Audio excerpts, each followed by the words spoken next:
Well, hello everybody. This is Marty Smith, PokerSitAndGoReport.com and PokerCalculatorReport.com. Here today on Cake Poker, C-A-K-E, Poker.com. Not a bad site, decent amount of traffic. If you're an American player, you can play here. So this might be an option for those players who just need a break from one of their regular sites, speaking of Stars or Full Tilt, of course. The structure at Cake Poker of the regular and turbo tournaments do allow for a tight, aggressive style in that you can sit and watch here while some other players beat themselves up and wait for an opportunity where you're reasonably sure you're ahead and look for a double up. Top two places pay in this tournament, and as per usual, I'm just basically watching here at the start, getting in cheap on some drawing hands if I can. So I'll move to a hand further down in the tournament after I've profiled some of these guys. Alright, here I'm in the big blind, King 10 suited. That is a great hand to see in the blind. I would probably answer a min raise with this, but I've flopped open-ended here. However, there is a flush draw on board. That's a small bet, so I will call a small bet. I don't want to get pushy here. Flush fills out, but so does my straight, and I'm going to have to play this really cautiously here now. Getting pretty good odds there. I got to call that. Ace comes down. Maybe he hit that ace, so I'm going to check that. Wow. I think I got a call. He might have hit the ace. He did. What a wanker. So when that jack came, that was a big mistake for him to be betting there. And as well, when his ace came on the river, he thought that that was good on that board. And as you can see, that's tantamount to some of the weak players you're going to find at Cake Poker. Everyone was playing that too soft, so I put out a small bet there, 2150. All right, we are in the 15th hand here, and I limped in from late position. Again, with aggressive players here, I really don't want to... Wow, this is... Okay, 3-1 odds. I think I got to call that. I get my second pair here. Check. Check. Two checks from aggressive players. That calls for a bet, half pot, and they both fold. Silly, silly players. When you have aggressive players in the pot, and as you can see, Tournament Indicator here has 3 gamblers already, and you just know they're going to be betting. So I'd rather call there, play it passively, and be reasonably sure that I'm ahead before I start value betting. 2,700 now. I've only played 3 hands. A lot of King Jack in the big blind here, and I flop a pair. Pot's pretty small, 125. Got a gambler who limped in here. I'm just going to check it again. I'm weary of the draws, but I'm likely to call this guy. 2-1 odds. That is a call. Now, he's got to realize here, whenever I'm in a pot, I usually have something. And, you know, he still leads out with a bluff bet here. I mean, he could have me beat, but I doubt it. You know, it's just his nature to be stupid and bet late like that, trying to take a pot down. But really, he's going to have to bet a lot more than half the pot to get me out of that hand. Sevens, if it works for me, I'm going to push.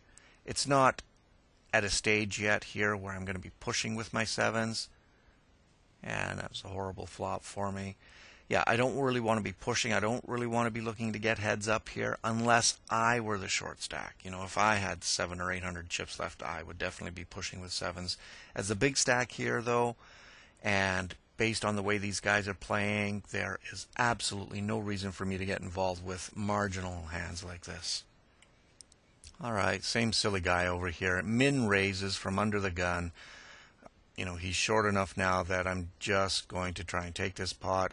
And, of course, he calls behind. With a hand like that, though, he's not too far behind. But it doesn't work out. 1,400 over here. So I have one guy left. His own right was a gambler all the way through. However, a lot of these guys, when they actually do make the money, they get a bit more serious about their game. But he's short enough here, so I'm just going to start pushing around. 50. Oh, he flops quads. Okay, I can't beat that. Now, sadly, that has brought him close. I only have a 2-to-1 chip lead on him now. I should push with this again, or, well, yeah, it's a call. Pocket twos.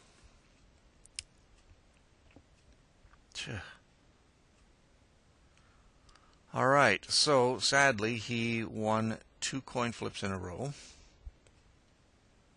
There's no reason for me to let this guy win, so I'm going to take it a bit more cautious here. I tried to eliminate him, and he won 2 coin flips, and he actually took the lead because of that. So I'm going to try and work on some small pots here. Quite a battle. I've been able to keep most of the pots small here in the 42nd hand. It's betting 100 into a 600 pot here. It was a club. Still got a bet. Shit.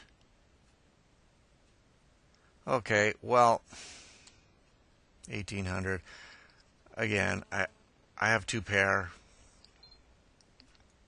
Now, because I'm still green M zone, the ideal is to keep these pots small in marginal situations. So that was one of the reasons why I didn't call with his re-raise there with the 1800. And I'd rather be taking pots down just like this, pre-flop or betting the flop and then reassessing the situation after the flop. But I do want to keep pressure on him in order to keep his stack lower than mine. I'm trying to avoid him climbing over the top of me, because then I am going to be forced to, get overly aggressive, and then of course you're leaving the destiny of your fate to the poker site. So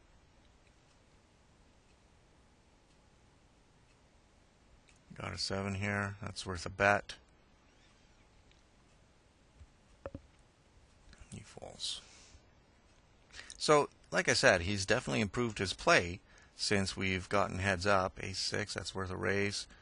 And, he's gotten more cautious. So it seems to me he was donkeying around earlier and realizes that, wow, he can actually do something for his bankroll by winning this, that he's actually trying now.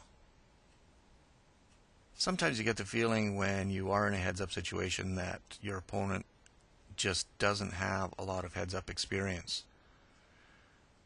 Well, I'm not going to get silly here.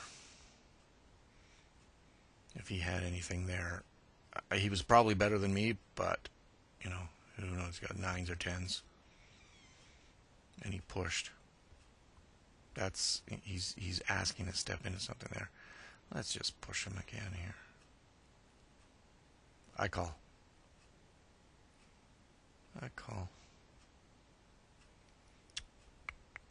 He's not in bad shape.